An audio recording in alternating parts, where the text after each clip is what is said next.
Welcome everyone, one and all. This is the 23rd episode of the Unbanned podcast, and this week, we're unbanning that lucky Clover. My name's Jake, and I have my best friends in the whole world here.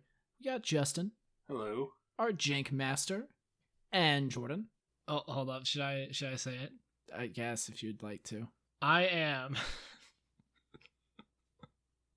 Go ahead, Jordan. I can't say it with a straight face. Go ahead. Tell them your new title that you came up yourself. I'm the Tempo Templar. The Tempo Templar. I'm the Timmy Tempo Templar. the Tempo Timmy Templar. Come to Jordan's house. Timmy's Temple of Tempo Templars. It's Timmy's Templar Emporium. I'm the Timmy, apparently. I love refrigerators. I mean, you do get excited by a big 6'6" that pings everything.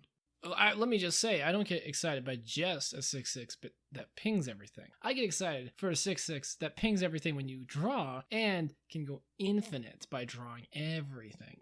Or how about I guess that's actually a 5'5". How about a 6'6" that draws you up to 10 cards? Oh yeah, Niv Mizzet Reborn's dope. What about a 12/12 flying trample that draws you 6 cards? I'm trying to think of what card you're talking about. That's Crisis. I love me a Crisis. Did you know in a standard game I cast Crisis for 42? I've gotten close to that, actually, yeah. Can anyone guess how I did it? It's pretty simple. Nissa Alt. Nope, Nyx Bloom Agent. But Nissa was also involved. That's okay. I think I got a Crisis to like 7 on turn, or I think I got to 8 on turn 4 before. It's really fun. All right, not to stop you from talking about one of the best cards in Standard, but Jordan, what have you been playing this week? I, in true Timmy Temmer fashion, have been playing a lot of Temmer Clover. I've gone between Mono Red and Temmer Clover to try to climb the ladder. I'm currently sitting at Gold, and I am loving that deck. It's actually kind of an interesting story, my journey with Temmer Clover, because I first played it back when Eldraine was recently released, like after Oko had been banned, but like Eldraine was still kind of fresh, and people were trying to find the best adventurous shell. And I loved Temmer Clover, and I loved the things that it did, but I just never went back to the deck for some reason. It like felt kind of weak. And then recently it's been all the rage, and everyone has loved it. And so I've jumped back into the deck, and with my recent experiments with wish boards in Pioneer, I've gotten a lot better at playing the deck, so I've been having some success. Yeah, you can thank Little Beep. Aaron is their name, who won the DreamHack Open with Temmer Adventures, Temmer Clover. And that's the reason Lucky Clover is our card of the week. Because, yeah, they kind of wrecked with it. I would like to point out I was the only one who had it on their list when we did the top 10s. You may all worship me now. I forget the lists. One of these days we'll have to do like... number 1? Oh, I had Murderous Rider at number 1, that's right. That's a good card. One of these days we'll have to do like flashbacks. Yeah, maybe we should do it at the end of a set, but we'll get to that another day. We should do it at rotation. We'll go back and look at the cards that ended up being good. We'll get to Temmer Adventures in a second, but before that, Justin, you were telling us in the pre-show, what's your spicy brew this week? My spicy brew is what is deemed as hot garbage, or as I formally call it, Mirror March combo. Play a Mirror March, we'll ramp into a Mirror March, and play Agent of Treachery, and just steal your opponent's board. For those who aren't aware, Agent of Treachery also hits lands. Agent of Treachery hits lands into ETB. Let me ask you a question. Not a cast. Does Mirror March work on tokens? Non-token. Damn. Because Quasi-Duplicate would be a lot of fun.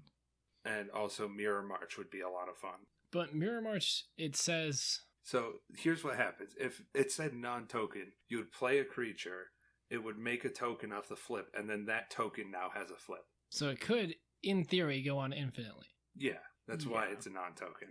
But that's why you run Thassa. So, for people who don't know, how does Mirror March read? Mirror March reads, whenever a non-token creature enters the battlefield under your control, flip a coin until you lose a flip. For each flip you won, create a token that's a copy of that creature. Creature has haste, and you exile at the beginning of the next end step. It's a pretty fantastic card.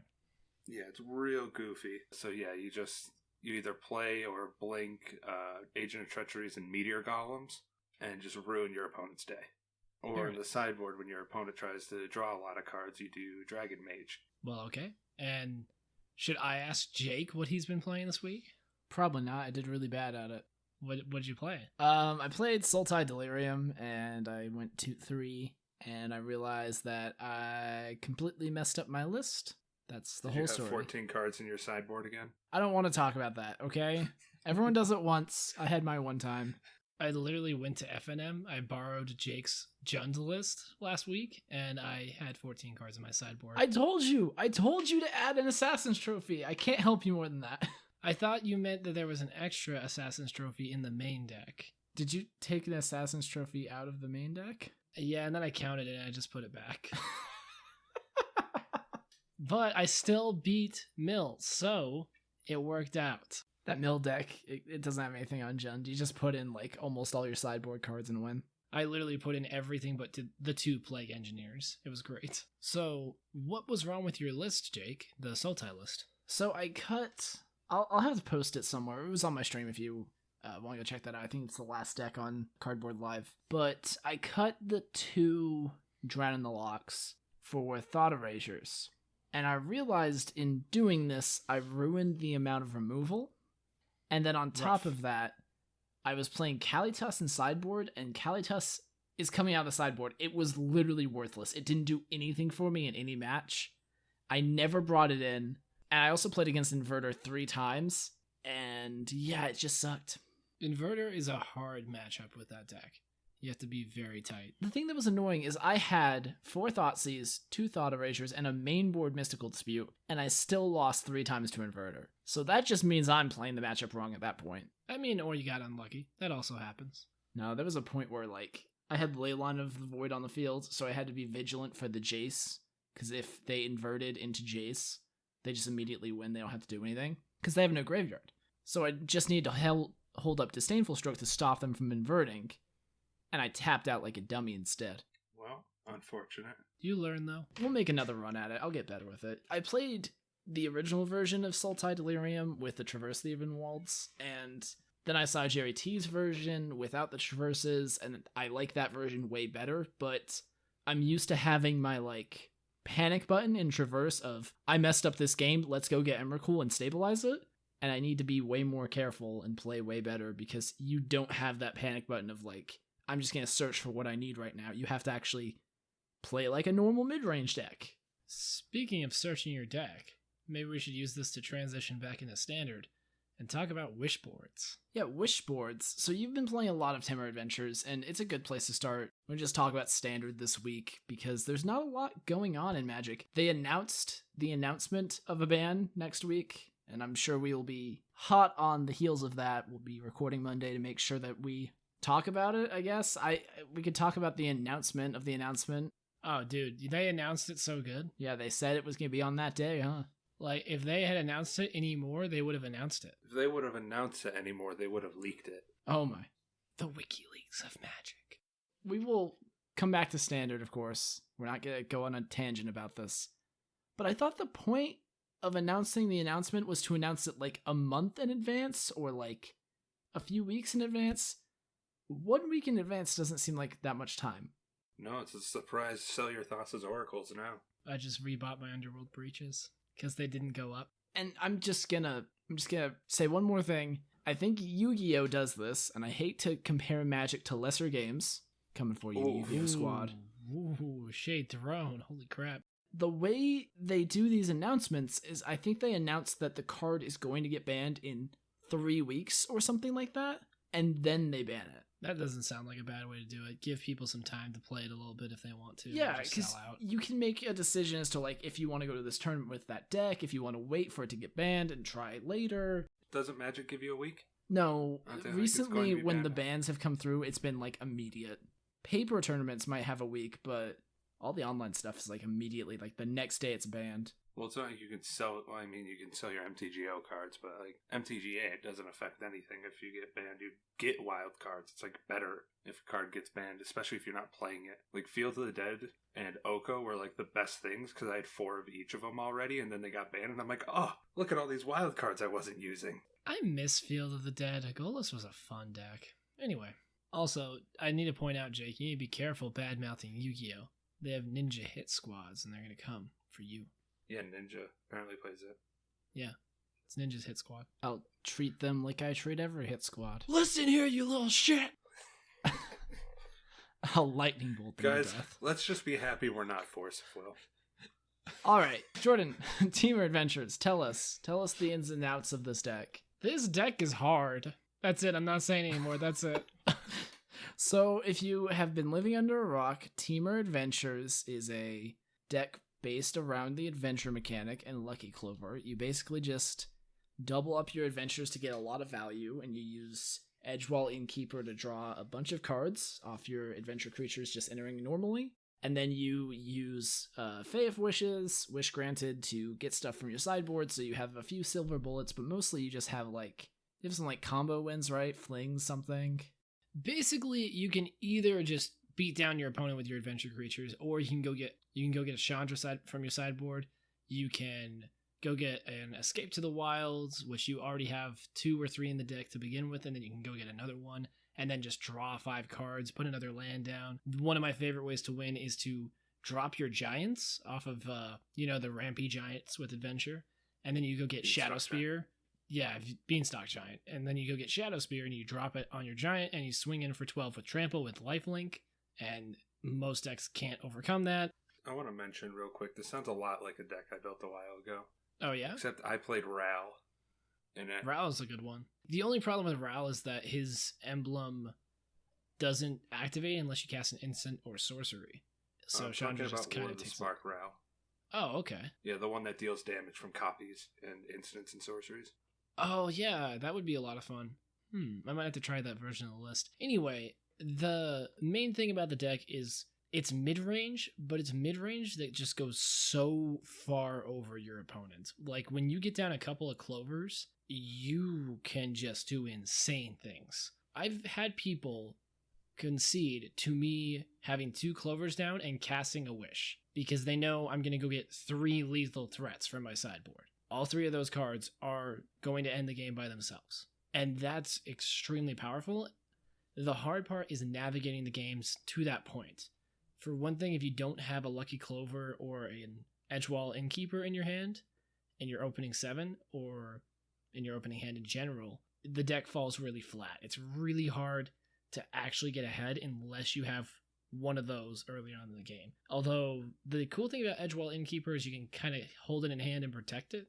So you don't really have to play it out early. You play your adventures and then drop it later if you want to. But that's not always correct either. Sometimes you want to run it out because then they'll use removal on it instead of your creatures. So there's just so many decision points in this deck. So if you like mid-range, you should probably like the deck.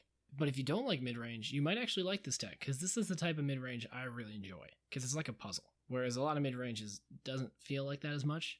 Anyway, moving on to other things. I don't think you've been playing real mid-range decks. The deck I've been playing a lot of is Jeskai Fires. I haven't been very successful with Jeskai Fires because the deck's real hard. I think Temur Clover is the hardest deck to play in the format, but I think Jeskai Fires is probably a close second.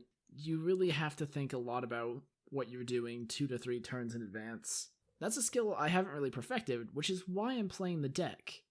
But when I want to grind up ranks, I just play Bant mid-range because it's disgusting. I like Jeskai Fires now. I initially didn't think it was very good. I haven't actually gotten the chance to play because I just don't have the mythics. But the deck is really interesting. It's really hard to play as far as it's a creature-based combo where everything is expensive. So you really have to be hitting your land drops and not dying in the early game.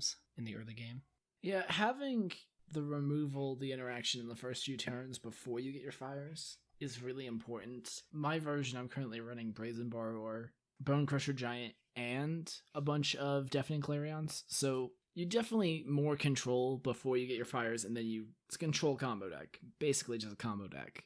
The problem is that I'm not good at navigating the games where you don't have fires, and sometimes it is correct to just sideboard out all 4 fires to blank things that are meant to remove them, like Heliod's Intervention or Disenchant effects. I want to see if Justin can get this. Justin, what do you think you sideboard in for fires?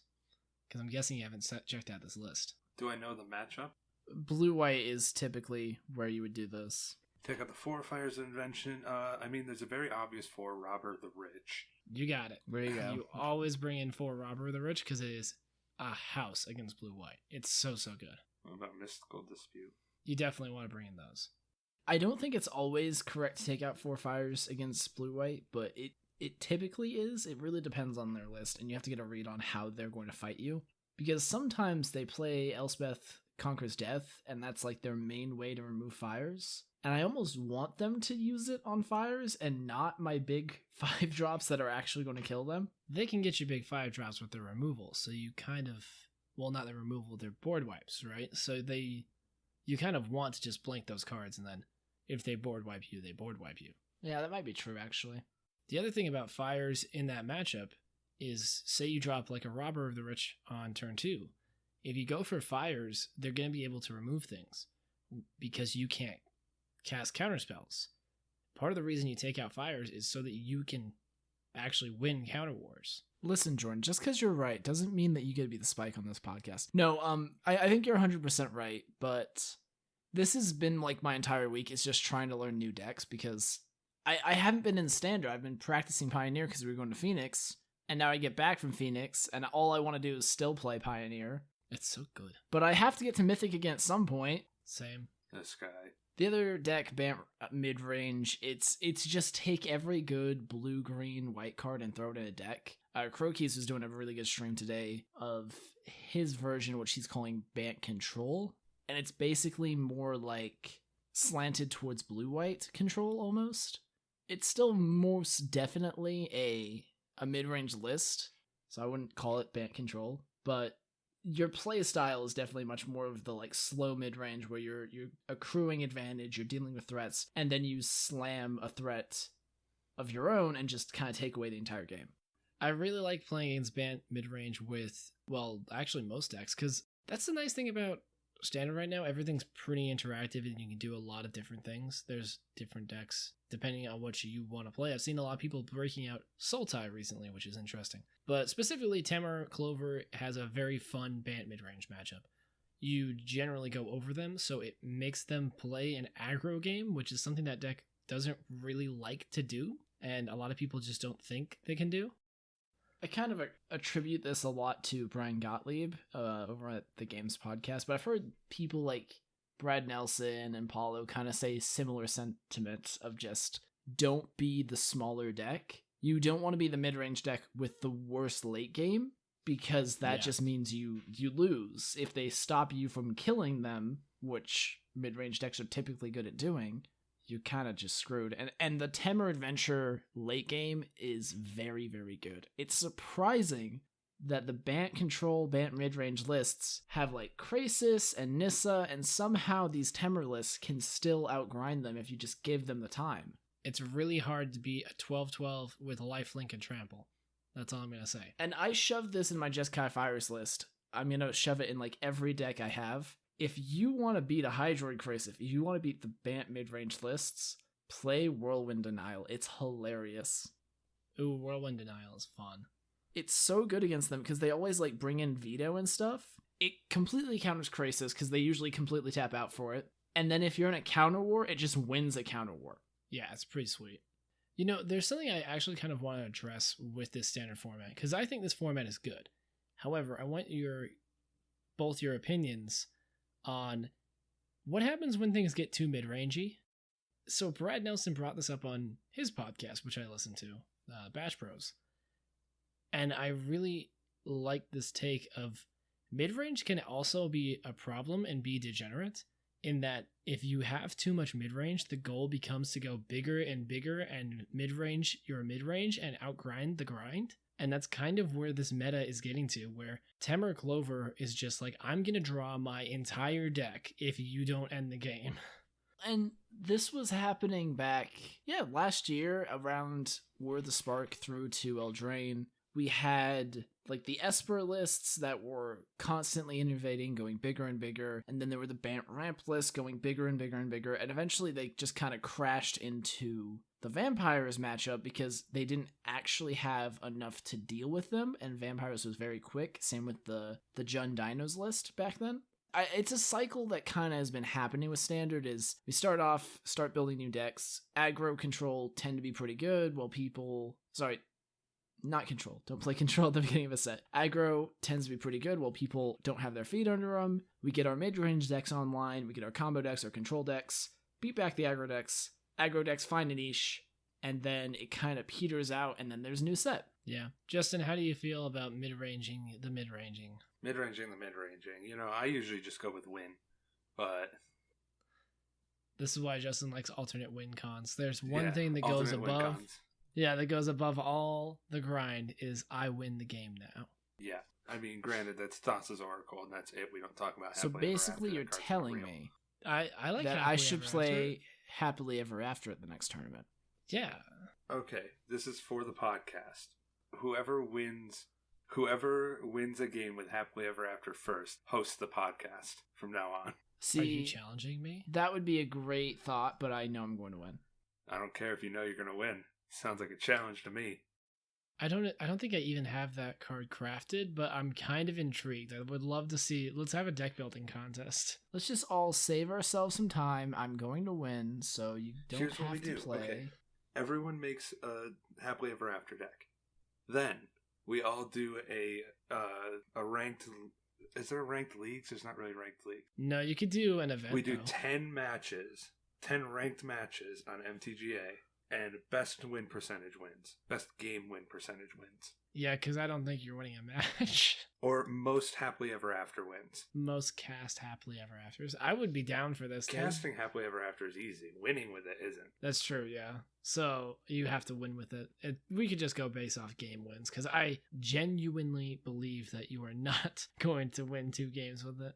If anyone gets a match, they just win the contest outright. Let's say Jake's gonna do the cheaty way and be like, hey, look, I have this Happily Ever After deck. It's actually Jeskai Fires, but it runs 1 Happily Ever After in it. Just to win this. I would never do anything like that. How about we could set the caveat that you have to win with happily ever after?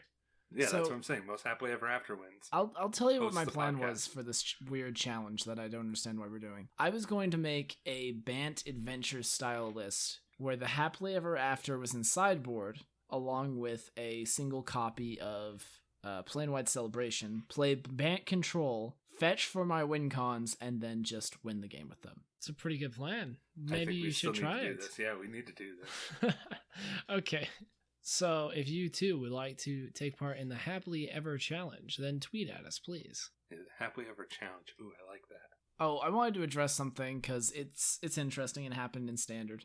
Blue-White Control, it's kind of losing to these 2 mid-range lists, Temur Adventures and Bant mid-range. My question is is there a way that we can make Blue-White win against these decks?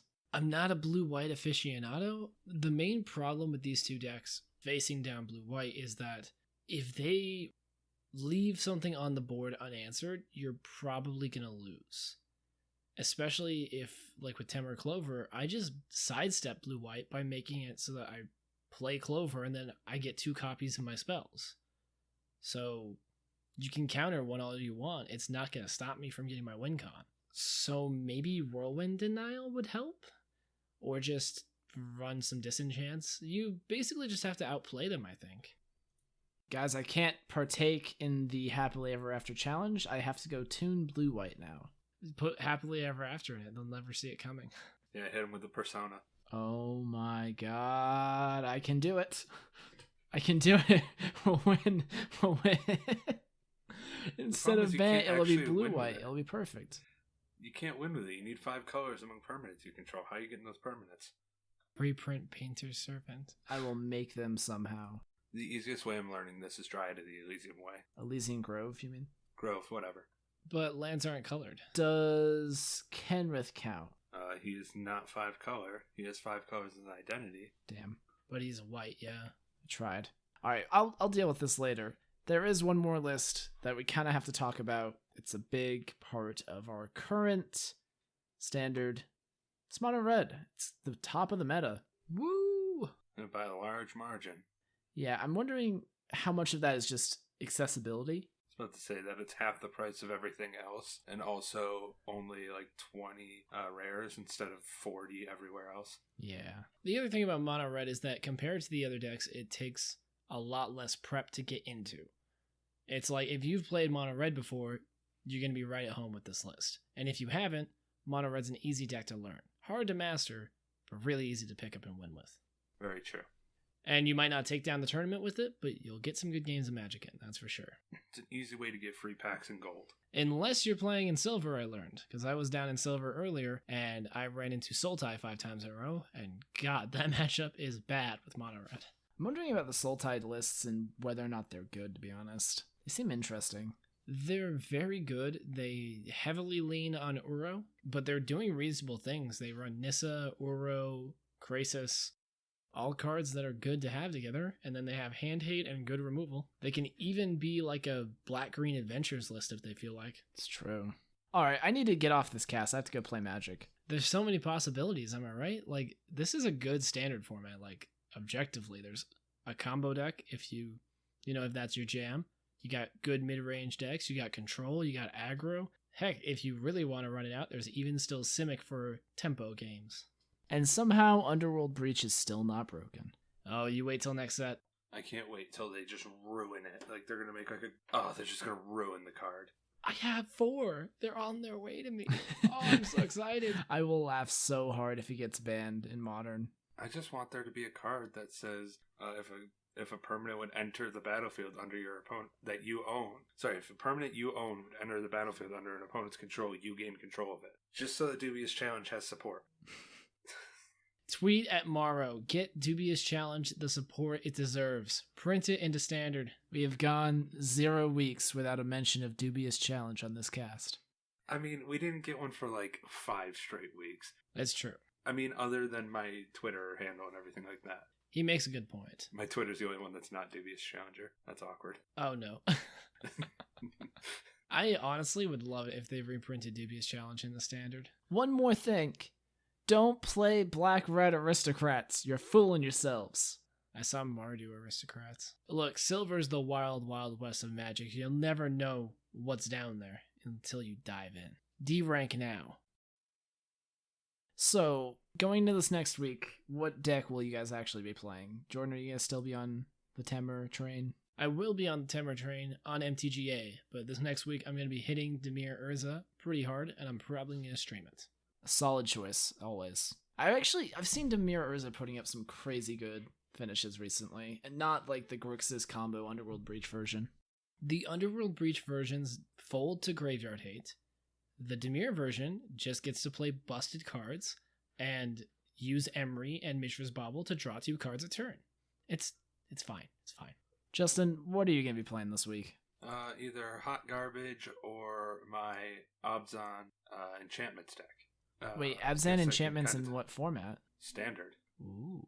Yeah, he plays Starfield Mystic, the most forgettable card in Standard right now, even though it's really good with a lot of Theros cards. There were some like green-black X enchantment-based builds at the beginning, but I haven't really seen any recently. I wonder if they might be good.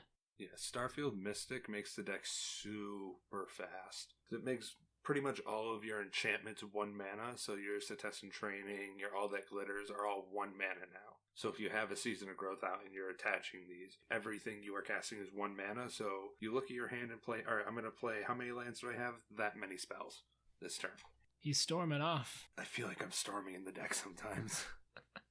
Honestly, that does sound powerful. Sounds pretty interesting. I wonder what's kind of keeping it out. Is there just not enough support, you think, or power level's not quite there? I was about to say, it confuses itself between like a sort of combo deck and also an aggro deck. So it's kind of just, it needs to be streamlined more. I mean, and hexproof. Hexproof is a very important thing. The lack of that. And even if it did start to get good, like if you were running Paradise Druid that does have hexproof, Shadow Spear is being run in some sideboards, just kind of to deal with the gods, so that will hit you a little bit. Yeah, like there's Karametra's Blessing, but it doesn't exactly help. But yeah, it does very well in games, surprisingly enough. But it's just not there yet. I wonder if we'll get like a Slippery Bogle reprint. They won't do that. I That think would it'd be so dumb so if they did. upsetting. I could see something like hexproof while it's untapped, maybe, or hexproof on your turn as like a 1-drop would be probably fine. Before rotation, I actually don't think it would be that bad because we have Blasting Zone or Blast Zone. I guess Bogles is still a thing in Pioneer, right? Yeah, it is. No, there's no. Well, Glade Cover Scout's legal, but Slippery Bogle's not. Yeah, Yeah, you don't have but- the redundant Bogle, but you do. I have seen people playing it. It is a deck that you can run. Yeah, I think it's good actually. It's not quite as good as Stram Auras though. Yeah, definitely not. Also, just to throw one more thing into that enchantments deck, a card that I totally forgot about that makes the deck, it gives the deck amazing legs occasionally. Oh man, I'm gonna have a hard time with this name. Aphemia? Ephemia, the Cacophony. Okay, yeah, him or her. By the way, legendary. I forgot about that for a few matches in a row, so I was playing him into itself. Gives it amazing legs because Hateful Eidolon and Myers Grasp are in there, so you kill your opponent's creature, draw a card off of it, and then if you have Starfield Mystic, this guy costs 1 mana, and you make a 2/2 off of that enchantment that went to the graveyard. The deck is really fun if it gets moving a little bit. I might have to go give this deck a shot. It sounds very fun. I'm not sure what are the weak points that are making it so it's not really in the meta. Maybe just Removal. everything else. Yeah, removal. Because there's no hexproof, like you said. Yeah, And there's removal, a lot of other than removal. Karametra's Blessing. Oh, and also Brazen Borrower is kind of a house for taking out this deck. I just Yeah, realized. so it's definitely weak to certain things, but When you get your pieces, I bet. oh my lord, yeah. All right, so Jake, what are you playing? So I'm going to play in this order: Jun Food, Jeskai Fires, Temur Adventures, Bant Control, and then if all of that is not working for me, I'm just gonna play Mono Red Aggro. Just spam mono red until mythic. All right, I'm gonna try something else this week. Okay, I'm going to do a quick hit on every single format and what I'm going to be playing, what I would play in it. All right, 3, 2, 1, go. Okay, so in Standard, if I had to play in a tournament right now, I would probably play Bant Control. Modern, I think there is absolutely no reason to not play Dimir Wurza. I think it's great. If you have access to Dredge, probably play that. If you are playing Pack Dredge Hate, it's ticking up. Pioneer, just play Dimir Inverter. What are you even talking to me about? But I would personally play Sultai because it's awesome. Pauper, I would probably run back my blue-black control list. Scred Fairies for the win. Legacy, learn to play Jeskai Underworld Breach before they take it away from you. Vintage, learn to play whatever Underworld Breach before they take it away from you. It's only a second Yogswell. Oh man, I need to go play some Vintage. And That sounds finally, awesome. Historic is dead. It doesn't matter. Stop playing it. All right, here we go. Standard, Tron. Modern, Tron. Pioneer, Tron. Pauper, Tron. Legacy, Tron. Vintage. Vintage. 4-color walkers. There we go. Got it. Boom. I got it. So, Standard, we're playing Ramp. We're playing Simic Ramp, which we can just call Tron. Modern, we're playing Tron. Pioneer, we're playing Underworld Breach, but we're not playing Breach, so we're basically playing Tron. Legacy, we're playing Eldrazi, so Tron. Vintage, Pauper. we're playing Shops, so Tron. Pauper. Pauper, we're playing Tron. And in Commander, we're playing Tron. You know, it's ironic that I said I would play Sultai because I'm going to try the Slam Wars deck this week, I think. But yeah, if you force me into a tournament, I would order Sultai right now. I don't care if it's $901. And in Brawl. In Brawl, we're playing Karn the Great Creator. So Tron. Tron. Tron. Tron. More Tron. Can we have a mascot of this podcast and it's Trondor? Trondor. Oh, dude. I saw a truck the other day with a Trogdor sticker on its window, and I was so happy. That's what our logo should be. We should make like a silver golem a la Karn with a hammer hitting a card. Trondor. Trondor. And then Tron will finally get banned one day, and our poor Trondor will go with it. Trondor! All right, we have lost We're the done. plot We're completely. We're done. Let's get out of here quick. Thank you, everyone, once again for listening. Justin is dubious_Justin on Twitter, dubious_Challenger on Twitch TV and YouTube. He's actually playing Magic. It happened on Twitch. I saw it. You saw it. Holy shit. His mom saw it. Okay, She's wow. ashamed. Wow. I made it honk. Yeah, he made mini copies of Gilded Goose. Which is exactly what you want to copy with Mermaid or And it's whatever life it is. gain. How many? It was like 6. That was a lot. What if you just played freaking Rampage of the Clans after that? Do an outro. Shut up. Is it Fox? It's Jordan. He is it Fox everywhere on Twitch, Twitter, YouTube, and he keeps interrupting my outros, so I'm angry at him. And Join the he league. streams. I do. I stream again. I did 1 stream last week. You proud of me? I'm doing 1 more after this. You better. Doubt. I will beat you. Maybe I will. Maybe if there's enough demand. And I'll Jake, come where back. can we find you? I'm Jake the Jackal. You can find me as Jake the Jackal everywhere. That's who I am. That's my new name. I'm changing my name. He's Jake the Jackal. That's his full First name Jake. Oh. Middle name The. Last name Jackal. Complete aside that we will get into just because we're at the end of the podcast. I finally changed my name on League of Legends to Jake the Jackal, and it feels so good. Mine's still Butt Stallion 420. Which is a infinitely better name. No one can know my league name. And now, just to make Jordan mad, we have to do it. It's got to happen. No, it was like number 2 on my list. I think number 2, number 3, something like I'm that. pretty sure it was I don't number remember. 1 on your top 10 of Eldraine, and we're banning. No, it wasn't. That was Mystic Sanctuary. Lucky Clover. No, but it's Get out of here. See you guys next Get week. out of here, you Thanks for listening. stupid What? artifact. My Lucky Charms.